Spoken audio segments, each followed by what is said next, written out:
us now is Democrat New York State Senator Todd Kaminsky. He is a former federal prosecutor, has also been calling for Cuomo's resignation. So I'm sure that you watched the press conference with as much interest as the rest of us did. He put it all on politics, but, I'll ask you the same question that I asked Ari Fleischer at the beginning of this.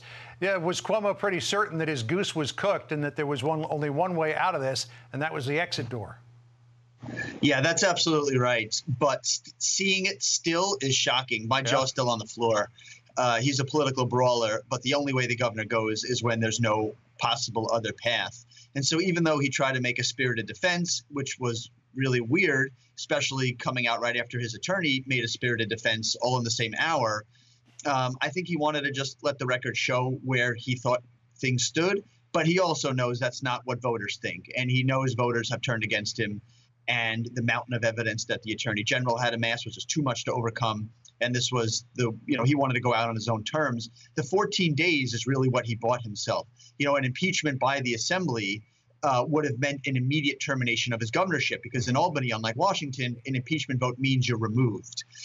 And that meant he literally would have to go out the window of the executive mansion or leave the executive offices in the Capitol. He wants to leave on his own terms in some potentially, way that he could help determine and work out with the incoming governor. And he bought himself 14 days to do that. How much do you think President Biden calling on Cuomo to step down really sealed his decision or sealed the deal here?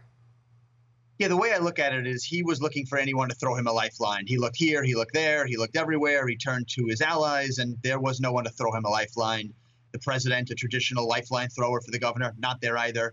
It just showed that this report was damning and overwhelming. As a former prosecutor, you're trained to look to see if something is a pattern. Does it paint a compelling portrait?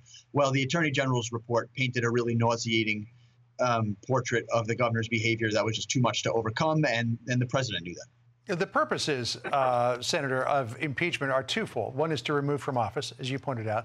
The other is to prevent from running for office again. Do you think that there will be a move among the senior leadership on the Democratic side in the Assembly to impeach him simply to keep him from running again at some point in the future? Maybe not 2022, but maybe he comes back 4 years later. So this is all obviously breaking, but my gut tells me no. I think it's a lot to put the victims through a trial. I think it's a lot of drama for Albany to have to undertake when there's lots of important substantive work to do. So I don't see that happening. I have not spoken to Assembly colleagues yet to see where they are, but I would be surprised. What do your fellow Democrats want to see happen with this? I mean, Cuomo's got a very deep war chest. So how do they want to approach this next election? Yeah, that's interesting. The one thing I just want to say is this is a sad day, but it caps off a sad history of New York governors and elected leaders leaving in disgrace or in handcuffs. The head of the Senate, the head of the Assembly, this governor, the last attorney general. I mean, it's crazy. Real institutional reforms are needed. And the fact that the attorney general in our state needs to ask for a referral before launching an investigation, to me, is an anachronism that we have to change. I really don't think anyone's thinking about an election right now. We've got a lieutenant governor who's moderate, who is sensible, who's a good person. We all need to be there to root for her regardless of what party you're in, so that New York is able to lead and thrive, and she's going to have a full plate day one. So we all need to be working with her and wish her success. One quick last question to you, Senator. What should happen with the nursing home investigation now?